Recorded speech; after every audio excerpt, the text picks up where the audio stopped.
Salut, c'est ton apprenti tech. Aujourd'hui, je te montre comment configurer ton iPhone de A à Z. La première étape est de choisir ta langue. Du coup, moi, ça sera français. Et ton pays de France.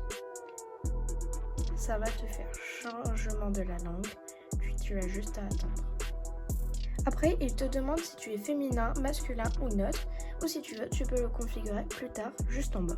Moi, je suis masculin. Après, tu choisis ta taille que tu veux, grande, moyenne ou par défaut. Tu cliques sur continuer. Après là, tu peux choisir de faire la configuration avec un autre appareil ou sinon, tu peux le faire manuellement sans autre appareil. Après, il te demandera de choisir ton Wi-Fi, ton mot de passe. Après, ton iPhone est en train de s'activer. Après, il te demande si tu veux qu'Apple collecte tes données ou pas. Du coup, tu cliques sur continuer. Tu choisis ton âge. Après, il te propose de faire le Face ID. Soit tu cliques sur configurer et tu le fais, soit tu fais configurer plus tard.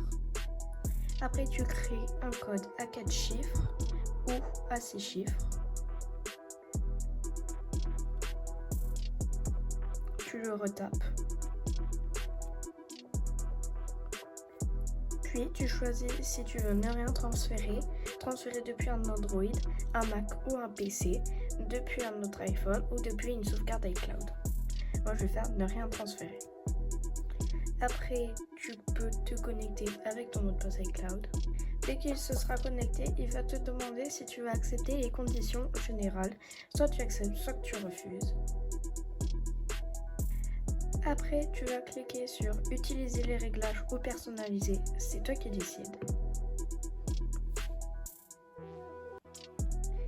Soit tu configures ton eSIM ou avec un QR code. Moi, j'en ai pas pour ce téléphone spécialement. Du coup, je clique sur configurer plus tard.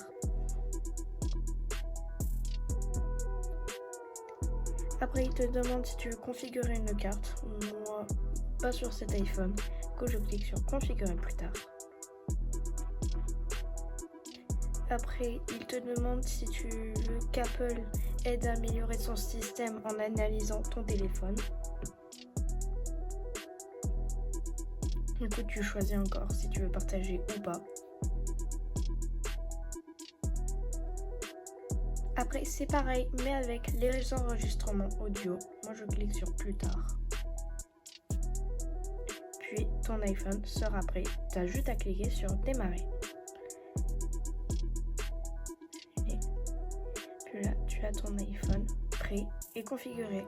Puis sinon, après, tu pourras faire d'après une sauvegarde iCloud. Tu te connectes avec ton identifiant Apple, ton mot de passe, tu choisis ta sauvegarde iCloud et tout sera comme avant, à part le modèle d'iPhone qui change. Ton iPhone se connecte, puis après, tu cherches ta sauvegarde la plus récente. Pour moi, la plus récente, c'était hier, du coup, je choisis celle-là. Je fais comme avant, utiliser les réglages ou personnaliser. Apple Pay, etc. Et là, ton iPhone va redémarrer et mettre toutes tes données iCloud dessus, les applications, etc. Ton iPhone se remettra sur la page d'accueil. Il te dira que la restauration a été terminée. Tu cliques sur continuer plus tard ou si tu veux le faire maintenant, tu le fais maintenant. Après, c'est pareil pour l'iSIM, etc. Puis, tu as la page de bienvenue. Tu cliques sur démarrer, comme tout à l'heure. Mais cette fois, tu as toutes les applications que tu avais installées au même endroit. Après, il existe la fonction depuis un Mac ou un PC ou depuis Android. Malheureusement, je ne peux pas te faire ces deux trucs car je n'ai pas d'Android ni de MacBook. J'en ai un, mais il ne détecte plus les ports. Du coup, j'espère que tu as bien aimé cette vidéo. Merci de liker et de t'abonner.